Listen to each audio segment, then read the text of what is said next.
Tranzit dropped November 12th of 2012, and with it, the zombies community hit a critical peak in hype levels. This was the map fans had been waiting over 1 year for, and coming off the momentum of a wildly successful marketing campaign, it was clear that this was Treyarch's best work to date. This map was huge and expansive, with new features like buildables and mysterious permaperks. Following the missile drops of Moon, there were new characters led by Richtofen and Maxis in a post-apocalyptic world. And above all, there was the bus, a new and innovative way to play and get around the map. Plain and simple, Tranzit was adored by the community on launch. But were fans really seeing the map for what it was? Or were we just engrossed by its sheer size that the problems couldn't yet be seen? Because Tranzit was and still is a horribly flawed map. And while at first glance it was loved, after pouring hours into it, some people eventually started to spot the cracks. What was lying just out of plain sight, hidden by fog, would eventually be put to light when YouTubers began pointing out the map's flaws. So, ladies and gentlemen, welcome back to Zombies Retrospective. Today, we're going to be breaking down the iconic map Tranzit, and also doing a rewrite of how this map could have been better. Now, we're getting really close to 3 million subscribers, so please help the channel out and hit that subscribe button. Also, make sure to watch all the way to the end, where we will reveal Tranzit's true size in Nacht der Unten. We've got a lot to cover though, so let's get into it. The most prominent feature of Tranzit is so obnoxious, so domineering, that it makes its presence known to you before you even spawn into the map. The Tranzit bus is the map's standout feature. Tranzit is huge, with danger lurking in the fog, and the bus is intended to be your salvation. The entire purpose, the entire essence of Tranzit is supposed to revolve around this bus. But the problem that will arise is that because the bus defines the player's entire experience, any flaw of the system becomes put under a microscopic lens. And so because of this, it boggles my mind to see just how poorly this cornerstone feature was implemented. The issue with the bus on Tranzit is obvious, and it's that the player is given practically zero control over the use of it. You are subjected to play the map as the game sees fit. And this issue only becomes all too apparent by the second location, the diner. The bus leaves roughly every 1.5 minutes, so you have 90 seconds for you and your team to hit the box, build the shield, and open the shed to handle the bus buildables. Not a whole lot of time, is there? The game forces you to advance too quickly without making enough progress, and this seemingly small issue will slam head-on into a larger, overarching problem of Tranzit, exploding into a horrible gas fire. But while we're on the topic of the diner, why don't we talk about that shield right now? So Tranzit conceived buildables. It added one of the greatest features to ever come into modern zombies, and also succeeded in making them absolutely useless. From the second location, you are forced to choose between the shield, a great item which provides additional defense on a map where you often can't afford to down, or your turbine, which is needed for doing pretty much anything on the map. Now, while this trade-off sucks, you at least won't have to worry about any other trade-offs because every other buildable is garbage. And not only are they bad, but they also require the use of, you guessed it, a turbine. So the turret and power trap are completely useless. But I mean, hey, it's not like you're gonna have time to build these things anyways, right? Because getting back to our green run path, the bus is about to leave and you're going to be taken to the farm. The farm has nothing. Well, in fairness, there is the fridge locker here where you can store a weapon from a past game, even interchangeably through Die Rise or Buried, and take it out in future ones. It's actually really cool, but unless you plan on taking out a gun, there is nothing else to do here. The buildable is useless, and double tap practically can't be bought unless you're a psycho and want to leave your turbine next to it, which by the way don't, because the bus is leaving again. So anyway, with that place already forgotten, next up is power. Gee, Another super exciting place that definitely is going to have use outside of this first visit. So it takes about 90 seconds to go through the power station, build the switch, turn on the power, finish the Avogadro cutscene, and make it back outside. Ironically, the bus leaves in just that amount of time, so there's about a 50-50 shot that that son of a bitch will leave you behind. So you'll once again have practically no time to get any other buildable items, and now you gotta hike through the fog. Did I mention denizens exist? So, assuming your sanity is still intact, you're now at the final stop, the town, which in theory should be the best place. It's got Jug, Stamina Up, and Pack-a-Punch, yet for some inconceivable reason, there isn't a single weapon here. What? You would think the final stopping point would be the most significant, but with no guns, this place becomes nothing more than a stopping through point. And so it's at this critical moment where Transit goes from walking a precarious line of inconveniences to I now want to drink paint thinner. The first loop around Transit is at least progressive and structured. You're moving forward, hitting the box, getting power on, but because you now have choices, the dam starts to burst open. So basically, the bus is leaving in 90 seconds. Do you want to stay and save up for Jug, knowing full well you will be left behind to slowly run out of ammo, hop back on to do a whole other loop, or say screw it and break the entire game with the bank? Honestly, at this point, whatever you choose to do, it's going to be tedious. You can wait 7 minutes for the bus to come back or walk on foot to the box, whatever, it's going to be tedious. Also, I mentioned that denizens still exist, right? Walking through the fog makes for an experience about as fun as scratching out your eyeballs, because that's exactly what it is. Once you get Jug, denizens have no negative repercussions outside of being annoying. Dealing with them is frustrating, but it's still faster than waiting for the bus. And so because of this, a lot of players will put up with them to save time. And so it's at this point, once you finish your loop, that the map basically becomes a walking simulator. But nowhere is this scene more than with the absolute pinnacle of poorly thought out features. Perhaps the worst system to ever grace COD Zombies is Transit's Pack-a-Punch. We all remember this, right? How did this get approved? To Pack-a-Punch, you must lay down a turbine at the door of the power plant to be given a chance that a zombie won't respawn down there and break it. From here, you must run back to the town and head down into the secret bunker. But if you happen to have got rid of your turbine or a zombie broke it, you have to travel all the way back to Bus Depot and then back to power to once again finally arrive at the town, all while you perpetually bleed from the eyeballs. And again, this is for another chance to open up Pack-a-Punch. It's not guaranteed. No, and the only thing worse than that is that every single time you wish to Pack-a-Punch again, you have to repeat that process. It's not a one-time deal. Every single time. Pack-a-Punch takes 10 minutes. But it's still worse than that. Because you know that wonder weapon they teased in the trailer, right?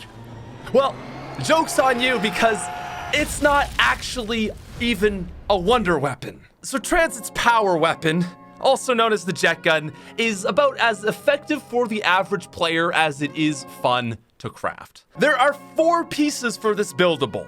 One located in the M16 tunnel, which wait, by the way, why does the tunnel have a wall weapon yet the town doesn't? But anyway, they're located at the tunnel, power, Nacht, and cabin in the woods. Now, while this gets easier with more players, even with an effective group of 4, it is incredibly tedious because you can only pick up one item at a time. It takes 10 to 30 minutes to craft. And guess what, right? You go through all of this grand process for this jet engine weapon, all to realize that 1, it's not that good, and 2, it can break. It can f***ing break. And if that happens, You have to take every individual piece back to the table and make it again. The jet gun is just an insult to injury at this point and serves as the final nail in the coffin as to why this map is disgustingly flawed. So hopefully this didn't give you too many flashbacks, but the purpose of this rant was to highlight the mortal sin of Transit. There are all these little issues that are actually different facets of the same thing, and that is downtime.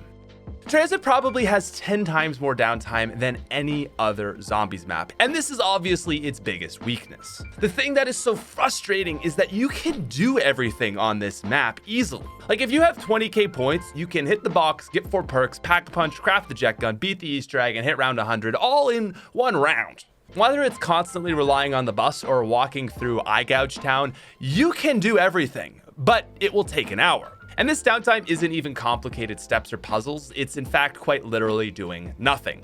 Holding square on a bus or spamming knife walking through cornfields. Transit takes the zombies formula, and while it adds some things to it, mostly just stretches things out with long periods of mind-numbing nothingness. And while there are some very neat features on this map, anything that is cool is dwarfed by the constant pauses in action and progress. And so, if you can believe it, Transit is still a really bad map. But we're not quite done yet there, Buttercup. From here, guys, what I want to do is a rewrite. I would agree with Tim's map analysis that Transit actually had the most potential of any zombies map. And with Treyarch's next COD on the way, there are tons of theories on a possible remake. And so because of that, I want to put out some ideas that I would love to see developers implement. Especially with the power of new consoles, a Transit remake could become a top-tier map. So the overall goal of this rewrite is to improve things while not changing so much that the map wouldn't feel like Transit anymore. Transit actually does expansiveness and chaos quite well, and I think it needs to stay true to that theme. It's just that these features come with the cost of excessive downtime. So the goal here is to keep that expansiveness and chaos, but improve flow. So I have a few small changes to cover before we get into anything major. First up is the addition of a new perk that reduces fire and exploding zombie damage while also deterring denizens. Now that to me kind of sounds like PhD, but as we know, the game devs hate PhD. So let's add a new perk that is lava themed, giving you fire resistance and also makes you hot to the touch. So when denizens get close to try to jump on you, they back off because you're just too hot. You could call it lava lemonade or magma martini. Sounds cool. Now second, make it so these streetlight teleporters aren't random. I appreciate that these things exist, but if they would take you to set places, it would be a lot less time consuming. Third, the map just needs to be more filled out. What I mean is just more content.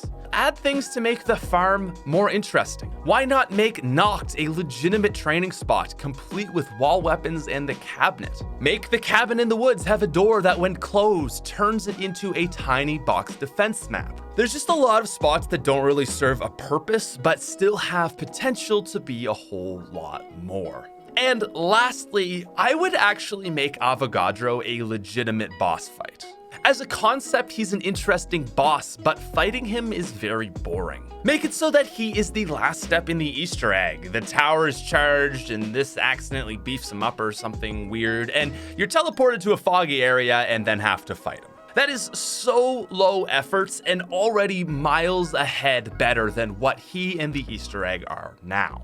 So just a few little housekeeping things that I would want to change. But the first major change is we are going to fix the bus. The biggest issue with the Transit bus is that it hurts natural flow, making progression feel rushed and contrived. You speed on through at a breakneck pace to the town only to have to go all the way back around again to do everything that you originally wanted to do. So to fix this, I propose a new item called the Bus Pass, which you can buy right in the bus depot. The Bus Pass would allow you to stop the bus whenever you wanted and would work as a loadable, refillable card. The card could be filled up to 20 total uses, with each use costing 250 points. Every use would stop the bus for 1 additional minute on top of its determined path. And also, every major location would have a bus stop light pole, which allows players to call the bus, making it immediately depart and head straight to the desired location. So just like the Origins tank. This would help to make things flow better in the late game when points don't matter, but also force the player to make interesting trade-offs in the early game. Overall, some sort of limited control over the bus is needed, and if I could make just one change to the map, it would be this. Now, one of the biggest complaints I see about Transit is the fog, but honestly, I think it needs to stay. The in-between areas only exist to give the map a feeling of grandiosity. Removing fog would just open up a million easy training spots. So I would actually leave the fog alone. But with the new perk we added, denizens won't attack you anymore. This would deter you from walking in the early game still, but make later game travel a little bit less frustrating and also allow you to revive teammates if they down in the fog. And I'm sure we could implement some sort of workaround where the teleporter system still works. Now, from here, let's talk about weapons. Transit needs to make weapons more accessible to help improve game flow. The town is in serious need of a buff, and adding a wall weapon or two would make it come to life. Also, let's put an AN94 wall buy on the top of the bus, which can only be accessed after you install the ladder. This would help with longevity and firepower in those later rounds and add more reason to stay on the bus. But most importantly, I would like to propose mystery box changes. Spending 5 minutes on travel between box locations creates downtime, and I think Transit would benefit from every major location having a mystery box. But to keep the theme of chaos,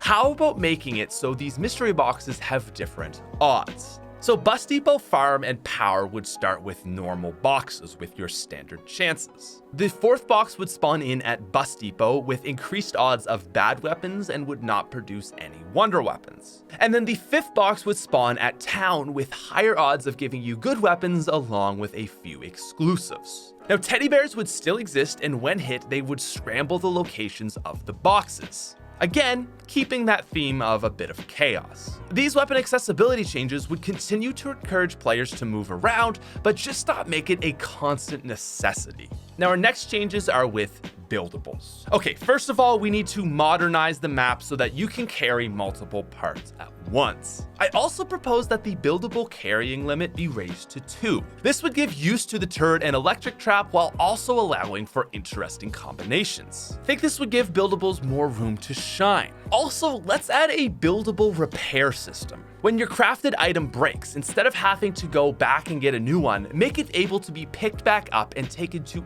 any buildable table. From here, let's say you can spend 500 points and immediately fix it. Oh, and lastly, while the jet gun isn't perfect, you certainly can't take it out. So we gotta make buffs. For a weapon that takes this long to get, I say remove its breakable feature, allow for players to get it, and give it an upgrade process that improves damage and cooldown. Let the power weapon shine. And so with buildables, just a few easy changes can both expand the gameplay and reduce a lot of downtime. But now, of course, you knew this was coming. The last major change that needs to happen is with Pack-a-Punch. And this is actually going to be our coolest change. So not only is the Pack-a-Punch process super lame, but Pack-a-Punch is in a really boring spot. Survival Town's placement of Pack-a-Punch is way cooler, and I think we should recreate that. So the changes I propose here are simple, but incredibly effective. When you arrive in the town, the Pack-a-Punch is sitting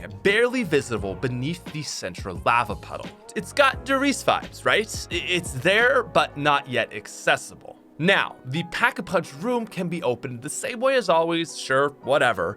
But once you get into it, instead of building it down there, there is one single item: the winch. This is an upgrade which you can add to the bus, and upon doing so, Ted drives over the lava, attaches the cable to the top of the Pack-a-Punch machine, and the bus drags it up and out to sit on top, just like Town. Come on, how cool would that be? It's such an iconic piece of zombies imagery that needs to be capitalized on. Plus, I think this would serve to make people appreciate the bus more. And so that would be my final change. So, Transit is a horribly flawed map. There is really nothing that exists on paper that makes more mistakes. But I think our changes would be enough to take it to a B or even A tier map. Now, as it is, I will also acknowledge that Transit isn't all bad. Playing with friends is random and chaotic, and after being used to an orderly Blundell sequence of maps, it can be nice to go back to something that doesn't actually have much structure. Nuketown exists as a small chaotic map, and Transit is its big version. It's a mess, but can actually be fun to play with friends every once in a while, and I would only call it F tier in solo. It's not something I enjoy playing consistently, but it's an iconic map no matter how you spin it, and I am glad that it exists. It's where I both started my YouTube career and launched it after my original top 5 worst maps rant. I owe a lot to Transit, and I genuinely want to see a polished remake of this thing because it had potential to be one of the greatest maps of all time. My final rating for Transit is a 5.0 out of 10, D tier.